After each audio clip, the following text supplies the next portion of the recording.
오늘 본문에 있는 말씀을 통해서 주의 재림을 예비하라 하는 제목으로 은혜를 나누고자 합니다.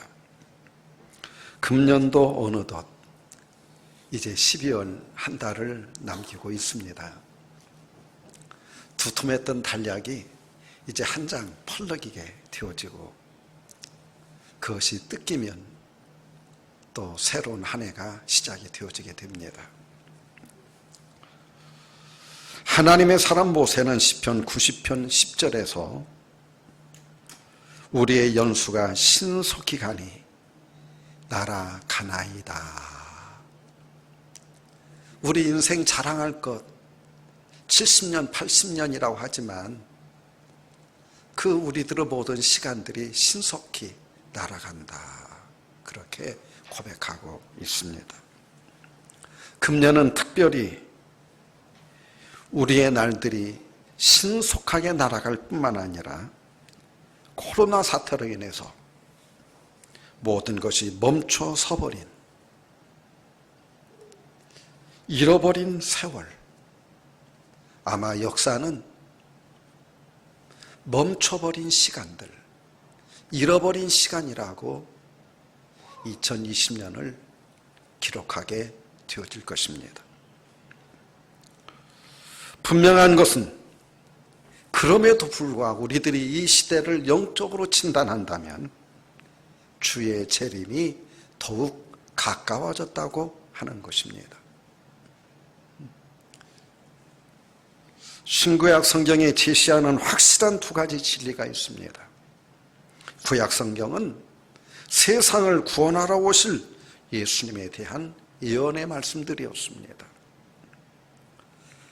이 수많은 예언자들의 예언의 말씀은 예수님께서 이 땅에 오셔서 십자가에 죽으시고 부활하심으로 그 예언은 성취되었습니다.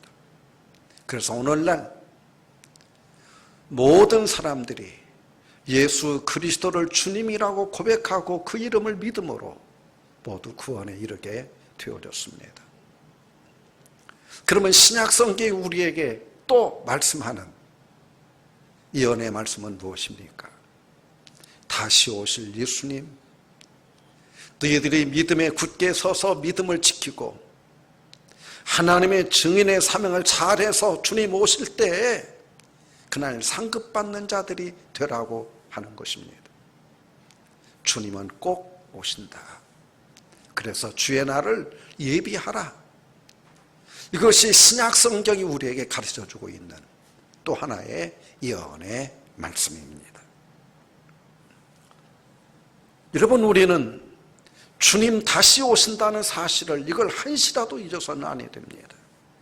그러면 우리 성도들이 주님의 만날 날을 어떻게 예비할 수 있을까요? 우리들이 주님 만날 날을 예비하는 것은 성도들이 해야 될 가장 중요한 일이고 시급한 일이며 긴박한 일이고 또 우리들이 깨어 있어야 될 이유가 되어지는 것입니다. 오늘 본문에서 사도 바울은 우리에게 세 가지를 말씀하고 있습니다. 주의 재림을 기다리고 준비하는 사람들은 첫 번째로 믿음 위에 항상 서 있으라고 말씀하고 있습니다. 그러므로 내 사랑하는 형제들아 견실하며 흔들리지 말고, 견실하며 흔들리지라고 하는 말은 튼튼하게 어떤 세찬 시련과 바람에도 결코 움직이지 않는 그런 상태를 말씀하고 있습니다. 저는 이 말씀을 현대적인 언어로 한번 의역을 해봤습니다. 어떤 경우에도 너희들 넘어지지 말아라. 어떤 상황에서도 시험 들지 말아라. 헛된 세상에 헛눈 팔지 말아라. 마귀들의 미혹에 미혹당하지 말아라. 게으르지 말라. 방황하지 말라. 등등의 의미를 내포하고 있다고 저는 묵상하면서 생각해 봤습니다. 저는 목회하면서 12월 연말이 되면 항상 불안한 트라우마를 가지고 있습니다. 한 해를 마감한다고 하는 것이 잘 마감을 해야 되는데 성도들 가운데 이 추운 12월이 되어지면 믿음들이 흐트러지는 사람들, 영적으로 게을러지는 사람들 참 많이 보게 되어집니다. 그런 것들 때문에 많은 아픔들을 안고 있습니다. 오늘 주님은 우리에게 믿음에 굳게 서서 견실하여 흔들리지 말라고 말씀하고 있습니다. 골로새서 2장 7절에서는 믿음에 굳게 서 있어라. 그 안에 뿌리를 박으며 세움을 받아. 그 안이 뭡니까? 예수 안에 뿌리를 박고 예수 안에 세움을 받아 교훈을 받은 대로 하나님의 말씀 너희들이 받은 대로 믿음에 굳게 서서 감사함을 넘치게 하라. 여러분, 믿음에 굳게 서서 감사를 넘치게 하는 여러분들이 되어지기를 주의 이름으로 축원합니다. 사도행전 14장 22절에서는 우리들이 어떻게 하나님의 나라에 들어가느냐, 하나님의 나라에 들어가는 사람들의 자세에 대해서 성경은 또 이렇게 말씀합니다. 제자들의 마음을 굳게 하며 이 믿음에 머물러 있으라 권하고, 이 믿음에 굳게 머물러 있으라고 바울 사도가 권할 뿐만 아니라 또 우리가 하나님의 나라에 들어가려면 많은 시련과 환난을 겪어야 할 것입니다. 여러분, 수많은 시련과 수많은 환난을 우리들이 겪게 되어지는데 믿음에 굳게 서서 이 모든 시련들을, 환난들을 우리들이 통과해야 하나님 나라에 들어간다고 하는 것입니다. 가나안 땅에 들어가기 전에 하나님은 광야길을 걷게 하셨습니다. 광야길을 통과한 사람들만 하나님의 나라, 복된 나라, 젖과 꿀이 흐르는 나라 가나안 땅에 들어가도록 은혜를 주셨습니다. 오늘날도 마찬가지예요. 이 세상에는 우리의 믿음을 흔들고 주저앉히려는 많은 시련들이 있고 환난들이 있습니다. 육신의 정욕, 우리의 연약함, 세상을 향한 향락주의, 마귀들의 유혹, 이 모든 것들을 우리들이 다 이기고 통과한 사람들만, 이긴 사람들만 하나님 나라에 들어가는 것입니다. 쓰러지고 넘어진 사람들은 결코 하나님 나라의 주인공이 되어질 수 없습니다. 지난 세기까지 전 세계 기독교인들이 성경 다음에 가장 많이 읽은 책이 있습니다. 기독교의 고전 중에 고전이 있죠. 바로 철로 역정입니다. 존 버년이라고 하는 우리 침례교 목사님이 영국에서 전도하다가 영국 국교도들에게 고소되어서 감옥에서 일평생을 보내게 되어집니다. 그 안에서 밖에 있는 성도들이 어떤 환난과 시련 가운데서도 믿음을 이겨내야 된다고 하는 목적을 가지고 쓴 책이 철로 역정입니다. 이분은 원고지 한 장 한 장을 써서 자기의 비계 속에다가 감췄습니다. 왜? 발각되는 날에는 지금 신앙 문제로 감옥에 들어가 있으니까, 반대파들에 의해서. 여러분, 철로 역정이 무엇입니까? 철로 역정이라고 하는 말은 기독교인들이 하늘나라에 들어가기 위해서는 고난의 여정을 통과해야 된다 하는 거예요.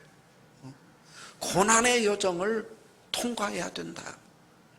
이 내용을 보면 기독교 한 사람이 어느 날 책을 읽습니다. 한 책을. 그 한 책이 무엇일까요? 기독교인들이 읽는 책. 성경이죠. 그는 거기에서 두 가지를 깨닫습니다. 내가 죄인이라는 사실과 앞으로 이 도성은 하늘에서 불이 내려와서 다 불타 없어지게 된다고 하는 이 두 가지 진리를 깨닫게 돼요. 그래서 고민이 많아요. 그럼 어떻게 해야 되냐? 이 불타는 도성, 여기를 떠나야 된다. 그래서 안전한 곳으로 가야 된다. 지금 그 여정이 시작되어지는 거예요. 그래서 제일 먼저 집에 돌아와서 식구들에게 이야기를 합니다. 내가 하나님의 말씀을 보니까 우리들이 죄인이기 때문에 이 세상은 불타버리는데 여기 그대로 있으면 우리 다 불타고 멸망하니까 우리 불타지 않는 새로운 나라로 떠나자. 여러분, 가족들이 뭐라고 했겠어요? 그래요, 아버지 우리 함께 떠납시다 그랬을까요? 아니요. 아버지 우리 잘 살고 있는데 무슨 편지 풍파를 일으킵니까? 아버지 미쳤어요? 정신 나갔어요? 이 땅이 불바다가 된다고요? 그 누구도 아버지의 말에 귀를 기울이지 않습니다. 기독교는 너무너무 어려운 거예요. 자기가 완전히 미친 사람이 되어진 거예요. 야, 이게 내가 잘못 보았나? 이 하나님의 말씀은 분명히 나에게 이걸 가르쳤는데, 그때 한 사람을 만나게 되는데 전도자라고 하는 사람입니다. 그 전도자가 그에게 말해줘요. 아니요, 당신 제대로 은혜를 받았습니다. 하나님은 우리에게 우리가 죄인이라는 사실과 이 도성이 장차 불로 멸망할 것을 분명히 말씀하고 있습니다. 그러니 당신이 이 도성을 빨리 떠나십시오. 당신 가족들이 안 떠난다고 하면 당신이라도 혼자 떠나시오. 그러면 어디로 갑니까? 좁은 문을 향해서 가십시오. 이렇게 좁은 문을 제시를 해줍니다. 그래서 이 기독도가 유약이라고 하는 친구를 끌고 지금 둘이서 떠납니다. 유약이 뭐예요? 연약한 자, 믿음이 연약한 자. 가다 보니까 얼마나 힘듭니까? 낙심이라고 하는 수렁을 직면하고 거기에 푹 빠져버린 거예요. 이 유학이 그 낙심이라고 하는 수렁에서 얼마나 원망 불평을 하는지 모릅니다. 너 따라왔다가 내가 지금 이런 고생당하고 생고생하고 지금 잘 살고 있을 텐데, 원망 불평만 듣다가 겨우겨우 낙심의 수렁에서 나오니까 그는 장망성으로 다시 돌아가 버렸어요. 혼자 남았어요. 이 기독도가 혼자 길을 갑니다. 근데 아직 믿음이 약해요. 세상 지식이라고 하는 친구를 만나요. 그 세상 지식이 그를 끌고 가는 것이 어디냐? 결국은 옛날 살던 고향으로, 장망성으로 끌어와 버린 거예요. 다시 원점이 돼버렸어요. 기독도가 이건 아닌데, 내가 참 순례길 떠나고 생명길 가겠다고 했는데 결국은 이리 왔구나. 고민하고 걱정하는데 또 전도자를 만나요. 전도자가 그에게 힘을 줘요. 우리들 넘어지고 쓰러질 수 있지만 다시 일어나서 가면 된다. 그래서 다시 일어나서 그 길을 가는 거예요. 가는 도중에 수많은 무지라고 하는 도시, 게으름이라고 하는 동네, 교만이라고 하는 동네, 형식주의라고 하는 동네, 향락이라고 하는 동네, 위선이라고 하는 동네, 두려움이라고 하는 동네, 그 모든 동네들을 다 거쳐가요. 하나하나. 그러면서 수많은 유혹들을 받아요. 여기에 머물러라. 여기서 우리와 함께 살자. 그럼에도 불구하고 그 모든 것들을 다 뿌리치면서 결국에는 천국문에 이르고 천국에 들어간다고 하는 그 소설이 바로 철로역정이에요. 지금도 수많은 그리스도인들에게 계속 읽히고 있는 책이 철로역정이에요. 뭐예요? 하늘나라에 들어가려면 모든 시험을 이겨야 되고, 우리들이 하늘나라에 들어가려면 모든 고난들을 이겨내야 돼요. 이기지 못하면 안 돼요. 디모데후서 4장 10절에 보면 우리가 잘 아는 바울의 동력자들의 이름이 쭉 흔히 나옵니다.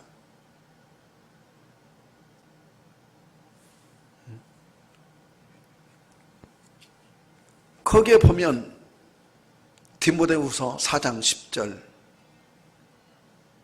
11절 한번 봅시다.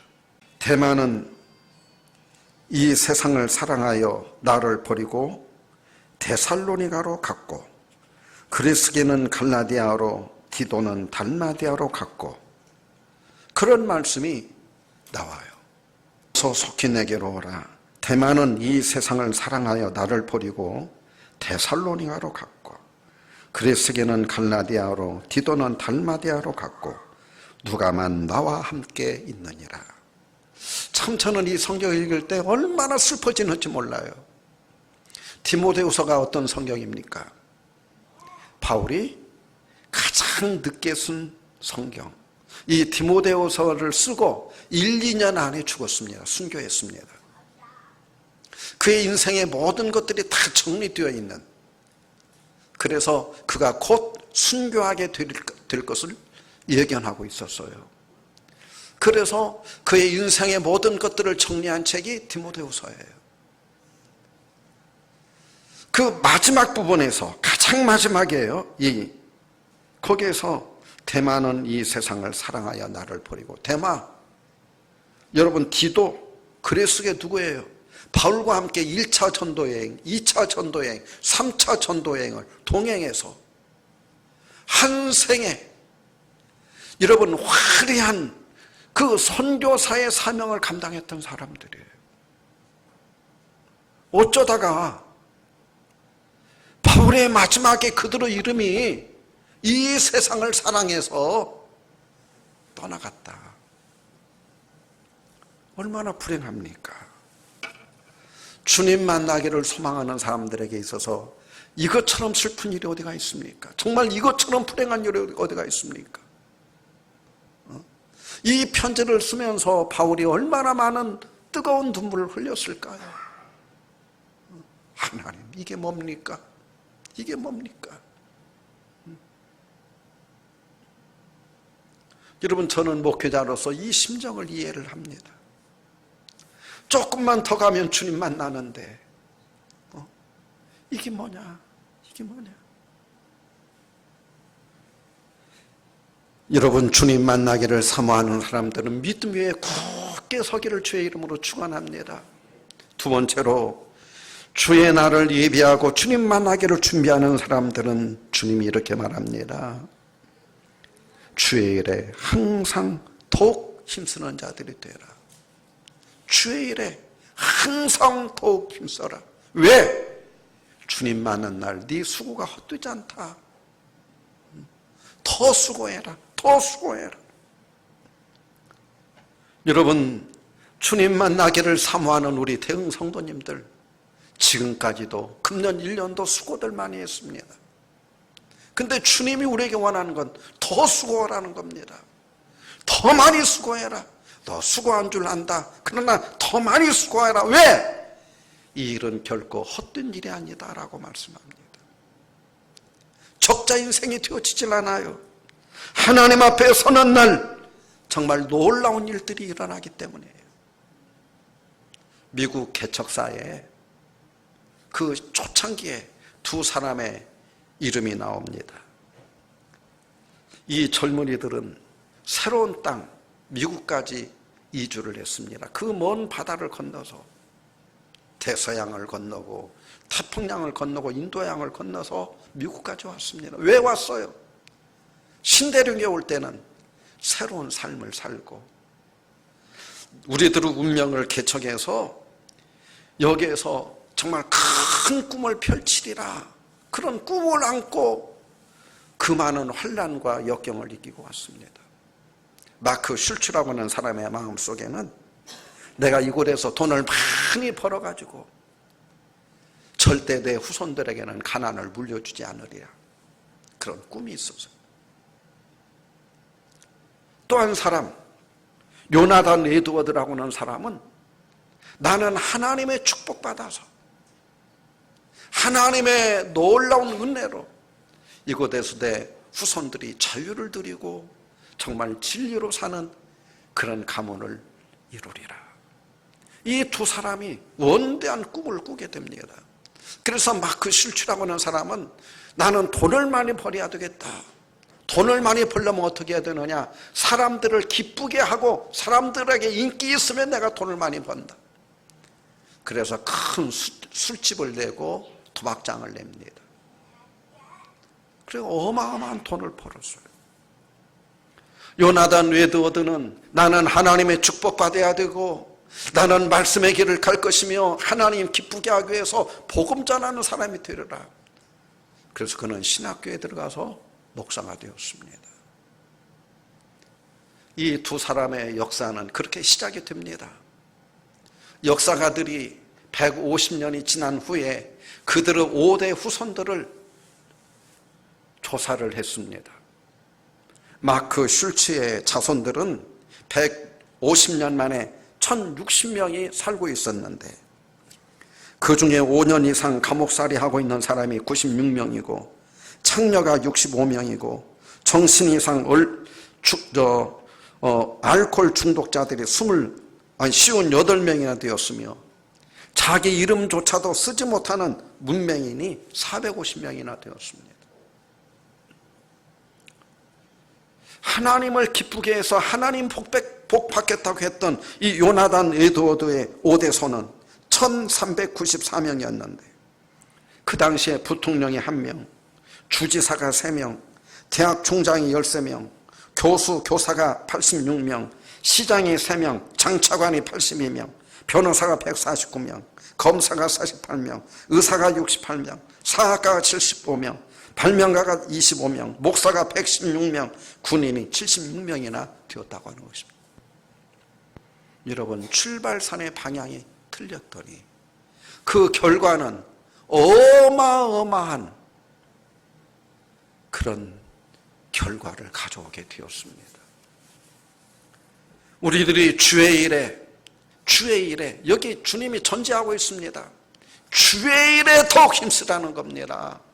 세상 일에 힘쓰라는 게 아니에요. 주의 일에 더욱 힘쓰면 네 수고가 결코 헛되지 않다. 하나님이 다스리는 세상에서 우리들의 수고가 헛되지 않는 유일한 것은 주의 일에 더욱 힘쓰는 것입니다. 한국의 최초의 선교사 언더우드 1세가 1885년 4월 7일, 지금부터 정확하게 135년 전입니다. 한국 선교의 꿈을 안고 한국에 건너옵니다. 그때 이분이 하나님 앞에 드린 기도문이 오늘 주보 컷에 제가 써놨습니다. 그는 이렇게 기도하고 있습니다. 오 주여, 지금은 아무것도 보이지 않습니다. 여러분, 그분이 한국에 들어왔을 때 그 눈에 들어온 게 뭐가 있겠습니까? 누가 그를 환영했겠습니까? 누가 그를 알아주는 사람들이 있습니까? 보이는 것은 고집스럽게 얼룩진 어둠뿐입니다. 어둠과 가난과 인습에 묶여있는 조선 사람들 뿐입니다. 조선의 마음이 보이지 않습니다. 그리고 제가 해야 될 일도 전혀 보이지 않습니다. 전혀 보이지 않는 상황이에요. 그러면서 그는 이렇게 기도합니다. 그러나 순종하겠습니다. 겸손하게 순종할 때 주께서 일을 시작하시고 그 하시는 일을 우리의 영적인 눈이 볼 수 있는 날이 분명히 있을 줄 믿습니다. 하나님, 내가 열심히 주일하겠습니다. 그러면 내 하시는 결론이 어느 날 영적인 눈이 그 날을 내가 결과를 보는 날이 올 줄로 믿습니다. 지금 그에게 지금은 예배드릴 예배당도 학교도 없고 경계와 의심과 멸시와 천대 가득한 곳이지만 이곳이 머지않아 은총의 땅이 되리라 믿습니다. 주님, 제 믿음을 붙잡아 주소서. 그날을 바라보며 내가 살 수 있도록, 하나님 그날을 바라보며 달려갈 수 있도록 제 믿음을 붙잡아 주세요. 그렇게 기도를 드렸어요. 여러분, 언더우드 1세가 한국 땅에 와서 135년이 됐습니다. 주일에 열심히 냈습니다. 오늘날 한국 땅에는 6만 내지 8만 개의 교회가 있습니다. 한국 교회가 얼마나 되느냐 정확히 셀 수가 없어요. 너무너무 많아서, 교파들이 많아서. 그리고 1천만 명의 기독교인들이 하나님을 예배하고 예수 그리스도를 주님이라고 고백하는 사람들이 이 땅에 부지기수로 135년이 됐는데 어마어마한, 여러분 주의 일에 힘쓴다고 하는 것이 아무것도 그는 보이지 않는다고 했어요. 하나님 아무것도 보이지 않습니다. 내가 해야 될 일이 무엇인가도 나는 모릅니다. 그랬는데 그의 수고는 결코 헛되지 않았어요. 여러분, 누가 그의 수고를 헛됐다고 말할 사람이 어디가 있습니까? 주의 재림을 사모하는 사람들에게 주님은 오늘 이 아침 마태복음 24장 45절 46절에서 이렇게 말씀합니다. 마태복음 24장 45절 우리 한번 같이 읽습니다. 충성되고 지혜 있는 종이 되어 주인에게 그 집사람들을 맡아 때를 따라 양식을 나눠줄 자가 누구냐? 주인이 올 때에 그 종이 그렇게 하는 것을 보면 그 종이 복이 있으리라. 여러분, 마태복음 24장, 25장, 26장은 주님이 십자가에 달리기 바로 직전에 한 말입니다. 주님이 마지막으로 제자들에게 남긴 말이 너희들 충성되고 지혜 있는 종이 되어서 주인이 올 때 너희들의 충성되고 지혜 있는 모습을 보여라. 그러면 그 종이 그렇게 하는 것을 보면 그 종에게 복이 있다. 무엇에 관한 말씀이에요? 주의 재림에 관한 말씀이에요. 주의 재림에 관한 말씀이에요. 주님 올 때에 너희들 충성되고 지혜 있는 종이 되어서 주님의 몸된 교회에서 일하고 있는 모습 보여요. 25장 10절에 있는 말씀을 봅니다. 마태복음 25장 10절. 열처녀의 비유죠. 우리 한번 같이 읽습니다. 그들이 살아간 사이에 신랑이 오므로 준비하였던 자들은 함께 혼인잔치에 들어가고 문은 닫히니라. 그들이 살아간 사이에 뭘 살아갔어요? 기름등불 준비되지 않은 사람들, 기름등불 살아간 사이 신랑이 와서 준비되었던 자들은 혼인잔치에 들어가고 문은 닫혀버렸더라. 누구만? 기름등불 예비된 자들만 주님을 만나게 됐다는 얘기예요. 기름등불이 뭐예요? 성령 충만이죠. 여러분, 성령 충만해요. 주님은 주의 날을 준비하는 사람들은 충성하라고 말씀하셨고 기름등불 예배하라고 말씀하셨어요. 마태복음 25장 20절 21절 봅니다. 같이 읽습니다. 5달란트 받았던 자는 5달란트를 더 가지고 와서 이르되 주인이여 내게 5달란트를 주셨는데 보소서 내가 5달란트를 남겼나이다. 그 주인이 이르되 잘하였도다 착하고 충성된 종아, 내가 적은 일에 충성하였음에 내가 많은 것을 내게 맡기리니 내 주인의 즐거움에 참여할지어다. 여러분, 주인의 즐거움이 어디입니까? 하늘나라죠. 이건 주님 만날 때 하나님과 우리들이 회개할 날이 있다는 것을 말씀하고 있어요. 우리에게 달란트. 여러분이 달란트라는 말은 탤런트라는 말이에요. 배우들을 탤런트라고 그러죠. 그들을 스타라고 합니다. 그 중에 잘하는 사람들을 스타라고 그래요. 이 달란트가 바로 그거예요. 여러분, 하나님 우리들을 천국에 달란트를 우리에게 주었어요. 그래서 우리는 천국의 스타들이 되어야 돼요. 별이지 않아요. 스타라고 하는 말은 별. 천국의 별들이 되어야 해요. 어떤 사람에게 달란트를 가지고 열심히 일해서 주의 교회를 부흥시키고 하나님의 나라를 확장시킨 사람들. 그래서 주인의 즐거움이 어디에? 천국이에요. 거기에 참여할지어다. 여러분, 1년 52주입니다.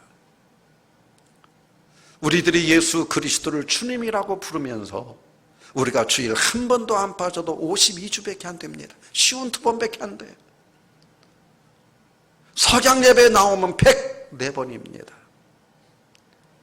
예수님이 나를 위해서 십자가에 죽으시고 나에게 놀라운 생명과 천국을 주셨다는 은혜를 생각한다면 여러분, 이런 것들이 부담스럽습니까? 세상 향락과 비교할 수 있는 것들입니까? 수요 예배에 빠지지 않으면 150번이에요. 여러분, 그까지 150번 하나님 앞에 1년에 우리들이 예배 드리지 못합니까? 그러면서 예수님을 나의 주님이라고, 주님 뵐 때 여러분들 어떻게 만나려고? 우리들이 기억해야 될 게 있습니다. 나와 여러분들이 장차 천국문에 가서 하나님 배울 터인데, 우리 하나님께서 여러분들에게 꼭 물을 것입니다.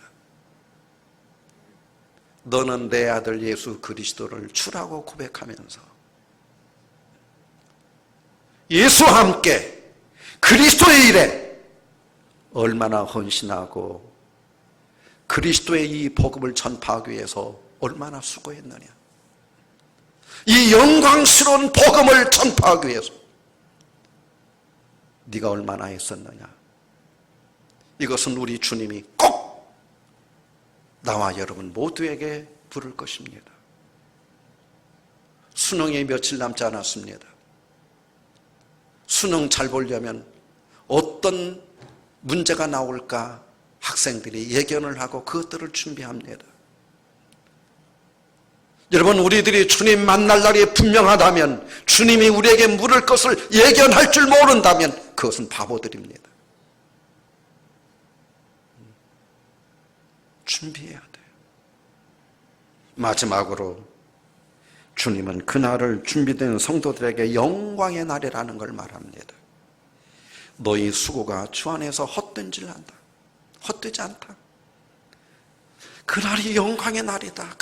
그날은 너희들에게 슬픔의 날이 아니라 축복의 날이고 은혜의 날이고 상급의 날이고 기쁨의 날이 된다는 것입니다.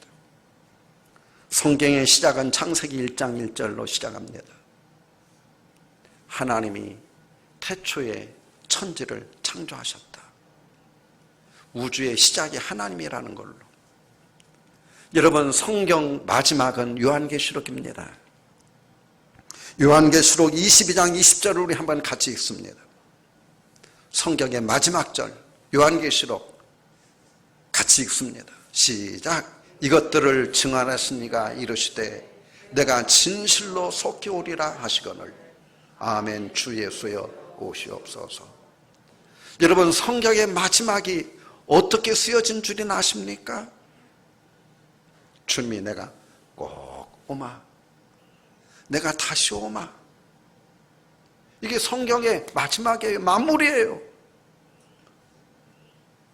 모든 성도들이 주 예수여 어서 오시옵소서. 우리 주님 사모하면서 주님 기다리면서 살겠습니다. 주님의 재림 앞에서 불신자는 심판으로, 성도들은 상급으로 희비가 엇갈리는 역사가 다시 시작이 되어집니다. 여러분, 성도가 받을 상이 무엇입니까? 우리 성도들이 그날이 왜 우리에게 영광스럽습니까? 마태복음 25장 34절부터 36절까지 한번 같이 읽습니다. 시작. 그때 임금이 그 오른편에 있는 자들에게 이르시되 내 아버지께 복받을 자들이여 나와 창세로부터 너희를 위하여 예비된 나라를 상속받으라. 내가 줄일 때 너희가 먹을 것을 주었고 목마를 때 마시게 하였고 나그네 되었을 때 영접하였고 헐벗었을 때 옷을 입혔고 병들었을 때 돌보았고 옥에 갇힐 때 와서 보았느니라. 창세로부터 예비된 영영한 복을 받을 자들이요. 여러분, 이 복이 얼마나 어마어마한 복이냐면 창세전부터 하나님이 우리를 위해서 주시려고 예비된 복이라고 말씀하고 있어요. 창세가 언제입니까? 우주의 기원이 시작되기도 전부터 하나님이 예비한 복이라고 그래요. 예비한 복. 여러분, 이걸 어떻게 인간의 언어로 표현할 수가 있겠습니까? 고린도전서 15장 42절부터 44절까지 한번 같이 읽어봅시다. 시작. 죽은 자의 부활도 그와 같으니 썩을 것으로 심고 썩지 아니할 것으로 다시 살아나며 복된 것으로 심고 영광스러운 것으로 다시 살아나며 약한 것으로 심고 강한 것으로 다시 살아나며 육의 몸으로 심고 신령한 몸으로 다시 살아나나니 육의 몸이 있은즉 또 영의 몸도 있느니라. 여러분, 주의 날을 사모하는 사람들은 영광의 날인데 이건 비교할 수가 없는 거예요. 우리들이 비밀을 하려야 돼요. 오늘 한국교회에 부동산이 서울에서 어마어마하게 올라요. 그래서 제 친구 목사님 한 분은 은퇴하고 서울에다가 6억 주고 아파트를 샀는데 몇 년 사이에 지금 10몇 억이 되어졌대요. 더블뿐만 아니라 또 더블이 되는 거예요. 그게 젊은이들이 돈 벌어가지고는 집을 살 수가 없어요. 그래 어디에 빠지느냐? 주식에 빠진대요. 주식에. 그래서 주식이라고 하는 게 그게 쉬운 것이 아니잖아요. 까딱하면 깡통들이 되어져요. 무엇인가에 투자하려고 어떻게 하면 내 인생을 펼 수 있을까? 거기에 지금 골몰되어 있어요. 골몰되어. 하나님은 가장 안전한 피난처를 우리에게 말씀해요. 가장 안전한 투자를 말씀하고 있어요. 그게 뭐예요? 주의 일에 더욱 힘써라. 또 흔들리지 말고 믿음에 굳게 서서 견실하여. 사랑하는 성도 여러분, 주님 만난다는 이 사실을 꿈에도 잊지 마시기를 바랍니다. 너무너무, 이것은 너무너무 확실한 진리. 성경이 우리에게 예언하고 있는 단 2개의 예언 가운데 하나는 이루어져 있고 하나는 이루어지지 않아서